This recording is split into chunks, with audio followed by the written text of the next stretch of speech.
So Paul, you're writing our day walks in the South Pennines, which falls into our day walk series, which is great.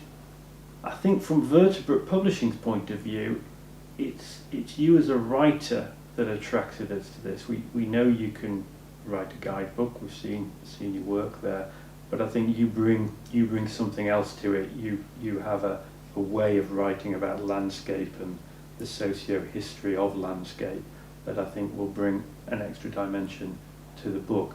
Your book, Dark Peak Walks, is one of the better walking guides in the UK.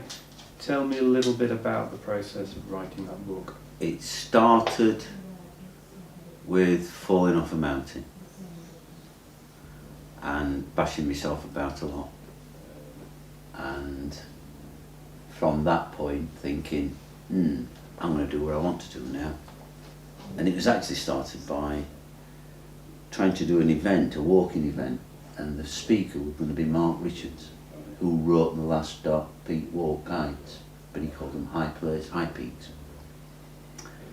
And the event never came off, but Mark came down and did a few walks with me, and then asked me if I'd like to produce the next series of guides for the Peak District, and that's how it happened. The star of the show has to be Scout, your search and rescue dog. Whereabouts in his career is he?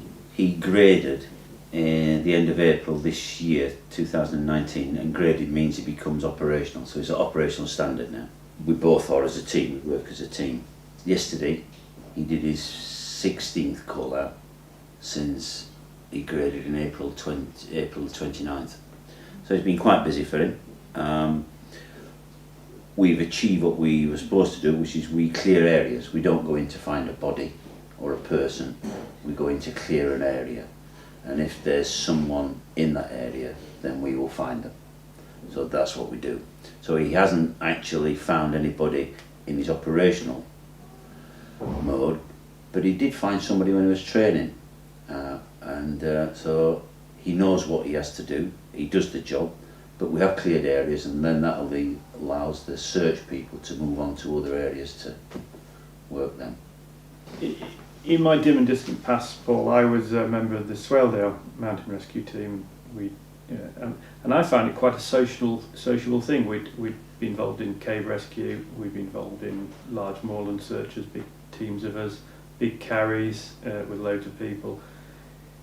The dog handlers were definitely a different sort of personality. Tell me a little bit about that. You're a breed unto yourselves, aren't you?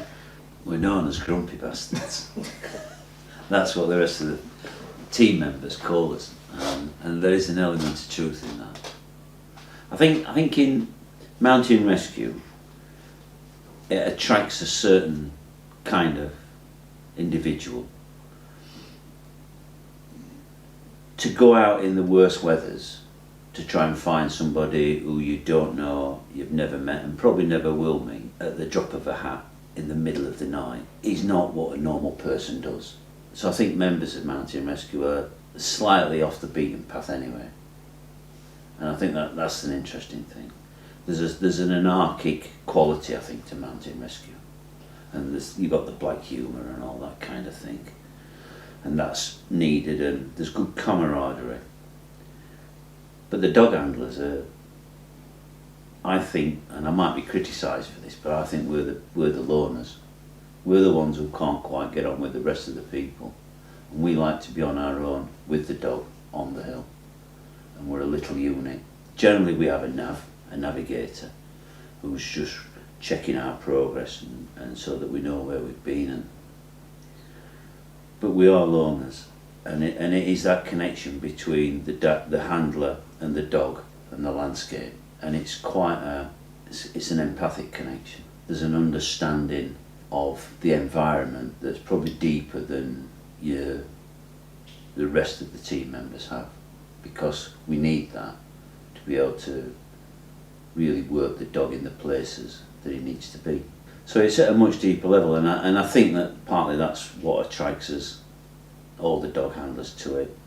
There's the element of the being on your own in the elements. I think that's part of it as well. Plus, as a dog handler, you're not allowed to touch mounted rescue kit, so you never have to carry a stretcher. It's against the law in mounted rescue search dogs England for a dog handler to touch any mounted rescue gear that's part of the team. It's just you and the dog. Is there other projects further down the line for your writing? Another book is one that we've at the moment is titled Chew Road, which is really about me and Scout, and not just the training, but being in the landscape. I see the landscape as an entity. It's a person. It's a living thing, and it has its own moods, its own little idiosyncrasies. And moving in that landscape requires certain skills, and obviously that's what you get from that sort of terrain. But the way I see the landscape is as a three-dimensional panorama. The way that Scout sees it is completely different, and I find that really interesting. He sees it as a series of smells, and I'll go and investigate that smell, he thinks to himself, and off he trots. Sometimes that smell is going to be a human being, and he'll come and tell me, I've found this human being. We were out on doing the South Pennines walk the other day, and we were just getting, we'd done about 3/4 of the walk, and he was up ahead of me, and he came tanking back, and he's all excited and he's barking and barking, and that is his signal of there's something really interesting here, you want to come and look at it. But it's not his signal of I've found a body. So as I followed him up, we come to a donkey sanctuary, and I don't know if he's ever met donkeys before, but there's lots of donkeys around in this paddock and everything. And then there's a paddock full of emus. This is in Rochdale, and it's really, and you can see him thinking, oh, what are these? But I look behind me, and there's a man laid on a rock, naked, sunbathing, face up. And I'm thinking, what's he indicated on here? Has he indicated on the man? Is it the donkeys? And I don't know what goes through his mind. I just know that when he gets that scent, he knows exactly what to do. And to watch him move over a landscape is phenomenal. Writing about that, I think, it requires a different kind of writing. It's almost experimental in a way. How do you describe how a dog sees the landscape? How do you put that into words? He doesn't use words, so how is that going to develop into a book, a novel? So that's quite a challenge, and we're on his way with that. So that's really good. Another book we're doing is I do this thing in Instagram called Walk Across Sheffield. And I just set off walking, and things will trigger. So it might be numbers on a house, painted numbers, and all of a sudden painted numbers will start appearing everywhere along the road, along the walk, and it's doing a derive from the Situationists in Paris, and it's just really allowing the landscape to affect me. How does landscape affect us? We sat in this room, and there's books, and there's lights, and there's cameras and things. That obviously has an effect on each one of us, but in a different way.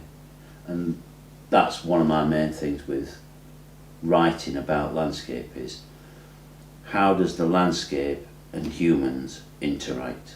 And that's the thing that I find really interesting. So there's the derive Walk Across Sheffield, and I'd like to do another walking book, although I'm not sure what. I have this thing about the national trails. I'm not sure about that. I've got another book that I'm doing on another project that's about walking as well. I think the thing with walking guidebooks is I should be in the book, but the reader shouldn't be able to detect me. So the reader, the person who's walking along with the book, should think this is their walk. This isn't a walk I've done. This is their walk.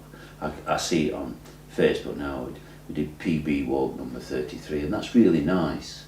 And people they put nice comments up about it, and it's a great walk and things. But it's their walk, it's not my walk. And I think that's a really important thing about guidebooks. It shouldn't be about my experience, but I should be there. So, really excited to see the South Pennines day walks. I'm a little bit concerned you've mentioned Lancashire there, and we've got naked men, we've got emus.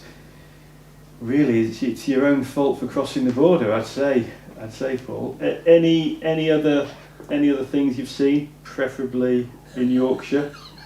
It's a really interesting area, and it's quite prescient for now, because the Glover report's just come out about national parks and are they fit for purpose.